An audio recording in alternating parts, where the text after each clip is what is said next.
तर मंडळी, आज आहे बुधवार आणि तुम्ही इथे बघू शकता वाम मच्छी आणलेली आहे आम्ही आज. हिला मस्त असे मॅरिनेट करून मी ठेवलेली आहे. वामचा रस्सा आणि वाम फ्राय करणार आहे. या शेंगा मी इथे कट केलेल्या आहेत, या घालून मी वामचा रस्सा बनवणार आहे. आणि ही पुढीलप्रमाणे तयारी केलेली आहे. मी कैरी घालणार आहे रश्श्यामध्ये, तुम्ही इथे बघू शकता. तर इथे मी ठेवलेला आहे पातेला आणि आता आपण फोडणी देणार आहोत. पहिल्यांदा यामध्ये मी घालते लसूण छान गोल्डन ब्राऊन करून घ्यायचं आहे आपल्याला. तर लसूण इथे गोल्डन ब्राऊन झालेलं आहे. आता आपण यामध्ये घालूया लसूण मिरचीचं हिरवं वाटण्यामध्ये थोडंसं परतून घ्यायचं आहे याला. तर यामध्ये आपण थोडंसं मसाला हळद घालूया, कारण ऑलरेडी आपण मच्छीला मसाला आणि हळद लावलेलं आहे, जास्त नाही घालायचं आहे. मिक्स करून घेऊया. त्यामध्ये जाईल टोमॅटो, कच्चा टोमॅटो आहे हा. लगेचच आपण घालूया शेंगा. ह्यामध्ये आता मी घालते वाम. तर लगेचच आपल्याला हा ठेवायचा आहे झाकण. आता ह्याला आपण शिजवून घेऊयात. इकडे वामचं कालवण तयार होतं आहे, तोपर्यंत आता आपण फिश फ्राय करून घेऊया. वाम फ्राय तव्यामध्ये तेल घातलेलं आहे. लसणाचा काही पाकळा घालते. गोल्डन ब्राऊन होऊन द्यायचा आहे आपल्याला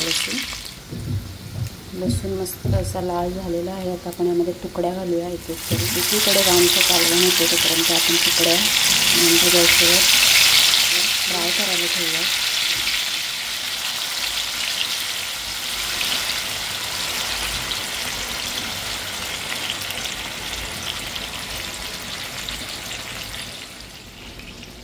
अर्ध्या तुकड्यांनी इथे तव्यामध्ये फ्राय करायला ठेवलेलं आहे.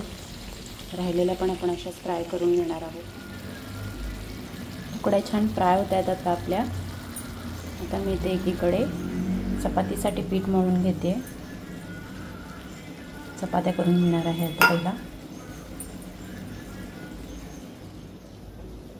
चपातीचं पीठ इथे मी मळून ठेवलेलं आहे. थोड्या वेळाने चपात्या करणार आहे. तोपर्यंत इथे भात ठेवते कुकरमध्ये. 3 शिट्ट्यांमध्ये मस्त आपला भात तयार होतो.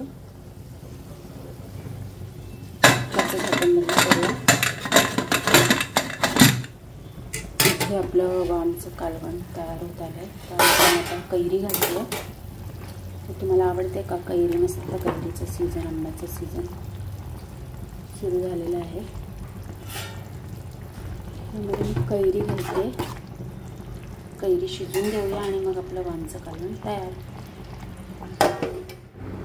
आता माझ्या चपात्याच राहिलेल्या आहेत आणि त्यासुद्धा मी इथे एकीकडे बनवून घेते. बाकी सगळं आपलं जेवण तयार झालेलं आहे.